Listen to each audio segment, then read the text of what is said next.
नमस्कार दोस्तों। चुप रहना एक अंदरूनी आदत होती है। कोई तो चुप रहने का प्रैक्टिस करता है।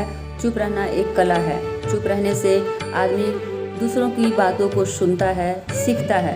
यानी कि अपनी मन की बात किसी को न बताकर दूसरों की बातों को सुनना ही चुप रहने की कला है।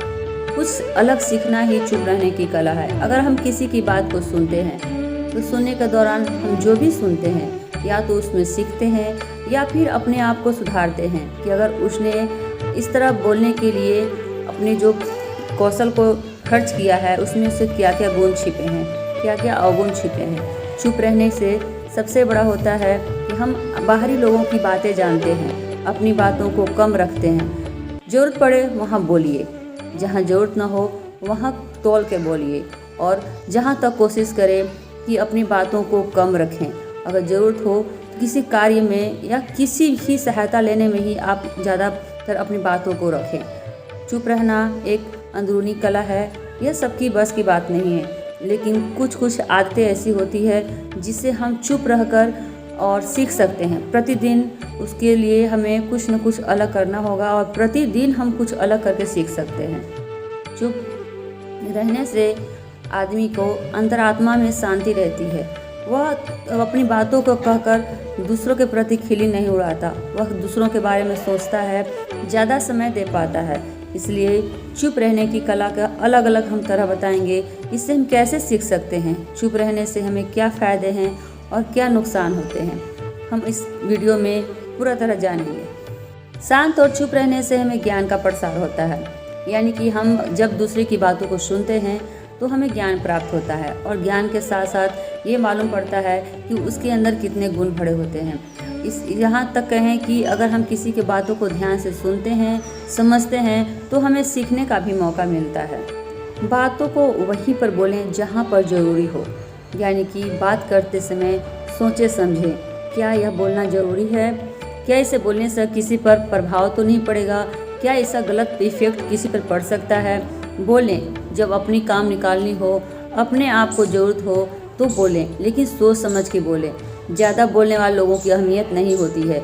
लोग सोचते हैं कि यह तो बड़ बोला है, इसके साथ हमें क्या लेना देना, बोलेगा और हाँकेगा और चलेगा। लेकिन हमें सोचना है कि अगर हम अपने आप को चुप रहने पर अपने आप को पाबंदी लगा रहे हैं कि हमें चुप रहना है, तो वहीं बोलें जहाँ पर आपको ज़रूरत हो। बोलने से पहले सोचें कि इसका प्रभाव अगर किसी पर गलत पड़ता हो तो नहीं बोलना है। अगर आप किसी को बोलने से किसी की सहायता होती है वहाँ बोलें। यानी कि अगर कोई मदद मांग रहा हो और यहाँ आपको बोलने की ज़रूरत पड़ती हो तो वहाँ ज़रूर बोलें। मदद भी करें, बोल कर भी करें, लेकिन सोच समझ के करें। अगर वह आदमी आपको अहमियत नहीं देता है तो आप उसके साथ बोलना ज़रूरी ना समझें। मान लीजिए आप किसी मीटिंग में बैठे हों, 4 दोस्त आपके साथ बैठे हों, लेकिन कोई दोस्त बात करने में रुचि नहीं रखता हो, अपने काम से काम रखता हो, चाय पिया और चल दिया। यानी किसी कैंटीन में अगर हम 4 दोस्त बैठे हैं तो अगर वह बोलना नहीं चाहता है, हम उससे बोलना चाहते हैं, तो हमें वह वैल्यू नहीं देगा, क्योंकि उसकी चाहत नहीं है कि हम उससे बोलें। इसलिए आप भी अपने आप को शांत रखें। अगर वह मुस्कुराता है तो आप भी विनम्र स्वभाव से मुस्कुरा कर उसका जवाब दे दीजिए। कभी चुप्पी तोड़ने के लिए बोलना ज़रूरी नहीं है। जहाँ ज़रूरत हो वहाँ तो बोलना ही है। लेकिन अगर 4 दोस्त कहीं की चर्चा निकाले हुए हैं, कहीं की बात करना चाह रहे हैं, अगर उसमें भी आपको रुचि है तभी बोलें, न रुचि हो तो आप शांत रहें, सिर्फ सुन सकते हैं। और उसकी प्रतिक्रिया में अगर वह हाँ हूँ आपसे चाहता है तो उसके लिए हाँ हूँ कर दे सकते हैं, लेकिन ज़्यादा बोलना ज़रूरी नहीं है। चुप्पी आपको शांत रखेगी। मन में जितने ढेरों आप बात करेंगे उतने ढेरों प्रश्नों का भंडार आपके मन में उपजेगा। हो सकता है आप ऑफिस के दौरान अगर किसी से ज़्यादा बोलते हैं या आपसे वो ज़्यादा बोलता है तो उसके बारे में ही आप घर आकर भी सोचते हैं। तो चुप्पी तोड़ने के लिए कभी ना बोलें। अपने आप को उन्हीं ज़रूरत से बोलें जहाँ आपकी ज़रूरत हो। अगर 4 दोस्त या 4 लोग या 4 महिलाएं या कहीं भी बस ट्रेन कहीं भी लोग देश विदेश की चर्चा निकालते हैं, हो सकता है उसमें कहीं अच्छी बातें छिपी हो, वहाँ पर आप अच्छी बातें कर सकते हैं। शब्दों को तोल कर ही बोलें।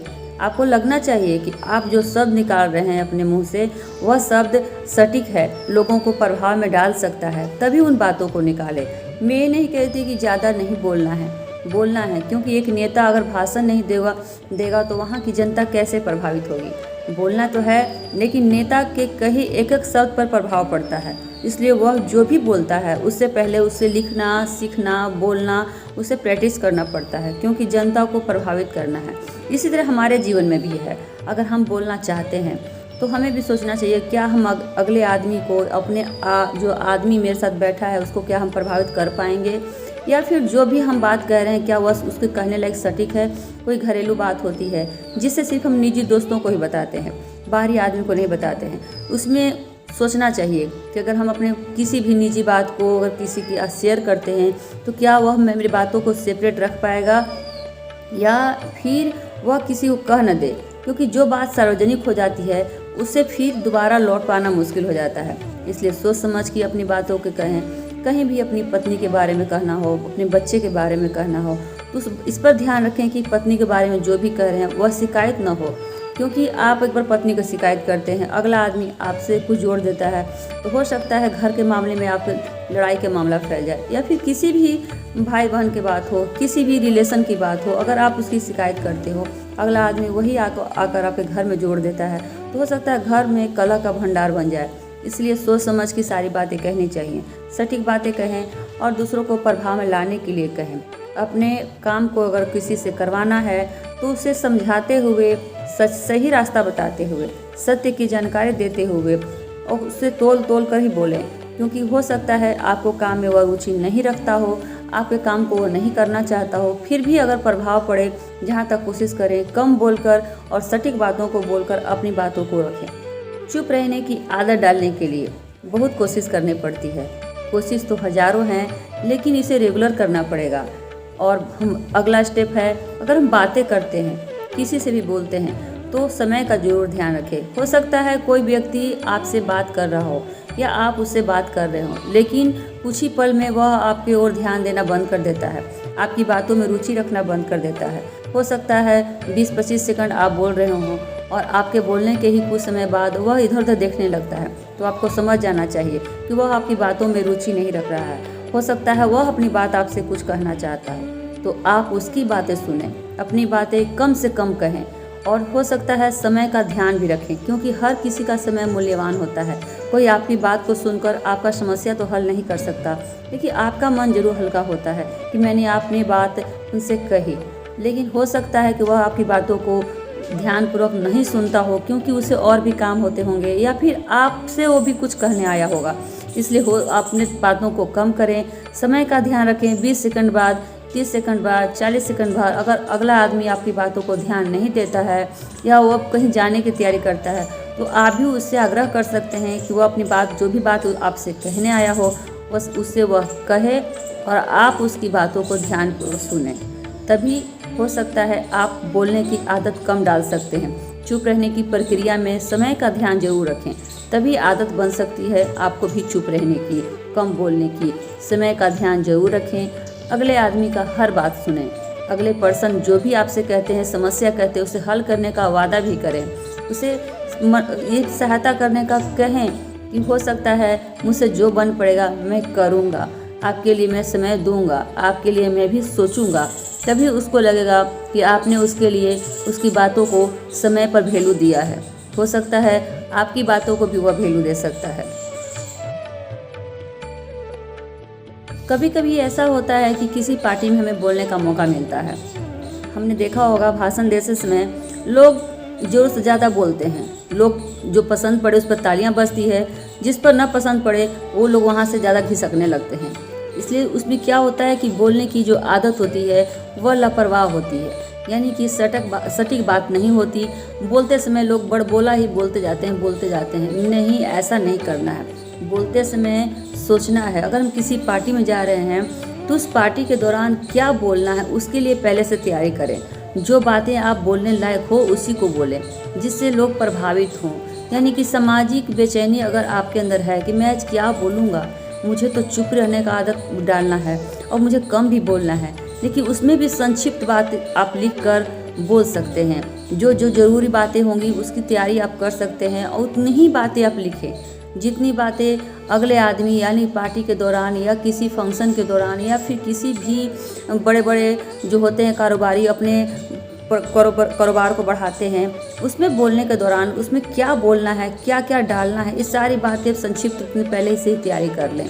हो सकता है आपकी बातों का प्रभाव अगले आदमी पर पड़े। मान लीजिए किसी विज्ञापन का प्रचार करना हो तो आपने देखा होगा टीवी में कि थोड़ा सा सेकंड में ही एक विज्ञापन बहुत बड़ी बड़ी कंपनियों के लिए ज़रूरी हो जाता है। उस पर लाखों लोग खर्च करते हैं कि मेरा ये विज्ञापन अगर 10 सेकंड का भी होगा तो मेरी कंपनी की जो वस्तु बन रही है उसकी बिक्री ज़्यादा होगी। तो इसी तरह हमारा भी बात होती है। अगर हम कोई भी बात बोलते हैं तो हमारे लिए विज्ञापन होता है, क्योंकि हम जो भी किसी के लिए बोलते हैं वह थोड़े समय में ही ज़्यादा प्रभाव डालने के लिए होता है। इसलिए कभी कभी अपने आप को शांत रखें, बीच बीच में कुछ कॉमेडी भी कर सकते हैं, बीच बीच में किसी को हंसाने के लिए कुछ अच्छी बातें ही बोल सकते हैं। हो सकता है अपने जीवन से संबंधित किसी घटना को भी आप बता सकते हैं। पार्टी के दौरान, किसी फंक्शन के दौरान, किसी भाषण में अपनी कुछ निजी बातों को भी बताकर आप लोगों को प्रभाव में डाल सकते हैं। इसलिए बातें छोटी हो, संक्षिप्त हो, लेकिन प्रभाव डालने वाली हो, तभी आप चुप रहने की आदत को भी कायम रख सकते हैं। किसी को प्रभाव में लाने के लिए कुछ लोग ज़्यादा बोलते हैं। वे सोचते हैं कि अगर मैं 1 घंटे तक बोलूँगा तो मुझ पर जो बोलने का जो कैपेसिटी है, जो मुझे बोलने का जो आदत है, उससे लोग प्रभावित होंगे। और वो इतना बोलने लगता है कि उसकी प्रभावित होने के बजाय लोग उससे नारुष्ट रहते हैं या फिर कन्ने काटने लगते हैं। नहीं, ये तो बहुत बोलता है और हमें इससे कुछ मतलब नहीं है। इसलिए प्रभावित करने के लिए किसी के साथ इतना ना बोलें कि लोग उब जाएं। जब भी किसी साधु संतों को हमने देखा है तो अपनी समस्या हम कहने जाते हैं। डॉक्टर के पास जाते हैं तो अपनी समस्या कहने जाते हैं। किसी तांत्रिक के पास जाते हैं तो अपनी समस्या कहने जाते हैं। आपने ध्यान दिया होगा, वे लोग आपकी समस्या को बहुत ध्यान से सुनते हैं। सुनना भी चाहिए, क्योंकि उन्हें समस्या का हल करने का मास्टरमाइंड बनाया जाता है। जब तक आपकी समस्या वे नहीं सुनते हैं, आपका हल नहीं बता पाते हैं। वे लोग आपकी बातों को ध्यान से सुनते हैं और समझते हैं। समझने के बाद आपकी समस्या का हल करते हैं। डॉक्टर पर्ची पर दवाइयाँ लिखता है, तांत्रिक कुछ नियम बताते हैं, जो भी होता है साधु संत आपको कुछ करने की विधि बताते हैं। तो इसी तरह ध्यान से सुनना भी एक कला है। चुप रहना और अपनी बातों को कहना एक अलग कला है, लेकिन किसी की बातों को ध्यान से सुनना, उसे समझना, उसकी सहायता करना, उसकी प्रतिक्रिया देना और शांत मन से उसे कुछ राय देना भी एक चुप रहने की आदत में शामिल किया जा सकता है। सुनना ही बहुत बड़ी कला है। सुनकर उसे समझना है, उसे समस्या का हल अपने सोच समझकर थोड़ी सी बातों में ही बता देना है कि आप भी इस समस्या का हल इस तरह हल कर सकते हैं। अगर आप किसी की बातों को सुनते हैं तो ध्यानपूर्वक सुने, उसका कारण हो जाएगा। अगर आप किसी मोबाइल या किसी डिस्टर्बिंग चीज़ अगर आपके अगल बगल हो तो उसे हटा दें। किसी की बातों को सिर्फ ध्यान से सुने। सुनने के दौरान आप उससे आंखों में आंखें डालकर ध्यान से देखें, ताकि उसे लगे कि आप उसकी बातों पर ध्यान दे रहे हैं। ये सबसे बड़ा कारण होता है। अगर आप इधर उधर टाल मटोल करते हैं तो अगला आदमी आपसे बात करने में कन्ने काटता है, क्योंकि उसे लगता है कि आपने उसकी बातों को ध्यान नहीं दिया है, उसकी बातों पर तजव्वुर नहीं दिया है। वह भी अपनी बातों को करना बंद कर देता है। उसकी बातों को ध्यान से सुने, आंखों में आंखें डालकर ध्यान से देखें, उसकी बातों को ध्यान से सुनें। जो भी समस्या हो उससे समस्या का हल करने की कोशिश करें। आश्वासन दें कि हो सकता है मैं इस समस्या का हल जानता हूँ, या किसी से पूछकर आपकी समस्या का हल मैं कर सकता हूँ। तो इसी परिस्थिति में अगला आदमी आपको अच्छा मानता है या फिर आपको अच्छा आदर सत्कार देता है। चुप रहने की कला में सबसे बड़ा ध्यान है कि आप ध्यान को न भटकाएं। जो भी काम करें ध्यानपूर्वक करें। सोएं, बैठे, खाएं, पिएं, जो भी करें, किसी से बातें करें तो ध्यानपूर्वक ही करें, क्योंकि अगर आप जहाँ पर हैं वहाँ से अगर अलग हटकर दूसरा चीज़ सोचते हैं तो कभी एक ध्यान मग्न में नहीं रह पाएंगे। इसलिए चुप रहने से पहले है कि चुप्पी तभी साधें जब आपको ज़रूरत हो, कोई आपसे मदद मांगता हो, किसी बात से आपको आश्वासन की ज़रूरत हो तो उसे आश्वासन ही दें। संक्षिप्त रूप से बोलें, सही सहायता करें। बात करते समय स्पष्टता का ध्यान जरूर रखें। स्पष्ट बातें हो, आपको समझ में आती हो। अगर नहीं समझ में आती हो तो बीच बीच में उसे आप समझ सकते हैं कि आप क्या बोल रहे हैं, मुझे समझ से परे है। इसके लिए आपको बीच बीच में आप उसे स्पष्ट बोलने के लिए कहें, क्योंकि समस्या सबकी होती है। लेकिन अगर वो अगला आदमी आपसे ज़्यादा बोलता हो तो आप पता ही नहीं कर पाएंगे कि वह क्या कहना चाहता है। आप तो चुप हैं लेकिन वो बोल रहा है आपसे। हो सकता है आपको समझ में आए या ना समझ में आए। तो स्पष्ट बातों को बोलने के लिए उसे रिक्वेस्ट करें कि आप जो भी बोलें स्पष्ट बोलें, क्योंकि आप चुपचाप उसकी बातों को सुन रहे हैं। स्पष्ट बातों को सुनते हुए अब आपकी बारी आती है। आप जो बातें उनसे सुन रहे हैं, क्या आप समझ रहे हैं? समझने के बाद उसका उत्तर क्या होगा, ये आपकी बारी होती है कि हमें क्या बोलना है। अब तो आपकी बारी है। चुप रहने की तो आपने कला सीख ली, लेकिन अगला स्टेप आपको देना है। फिर धीरे धीरे आप सोच समझ कर क्या बोलना है, उससे आप सोच समझ कर ही बोलें, क्योंकि अगला आदमी को आपको प्रभाव में लाना है, उसे संक्षिप्त रूप में सही बातें बतानी है। तो सोच समझ कर ही उसका उत्तर दें, स्पष्ट दें और संक्षिप्त दें। तो आज का सलाह इतना ही। चुप रहने की कला हम कैसे जानें, कैसे सीखें और कब कब समय करें, इसका प्रैक्टिस ज़रूरी है। प्रतिदिन करें, प्रति समय करें, हर समय सोच समझ कर बोलें, दूसरों की बातों को स्पष्ट सुनें। तो आज का वीडियो इतना ही मोटिवेशन वीडियो है, आप देखते रहें। अगला वीडियो इसी तरह आते रहेगा। तो चैनल को सब्सक्राइब कीजिए, लाइक कीजिए, शेयर कीजिए। धन्यवाद।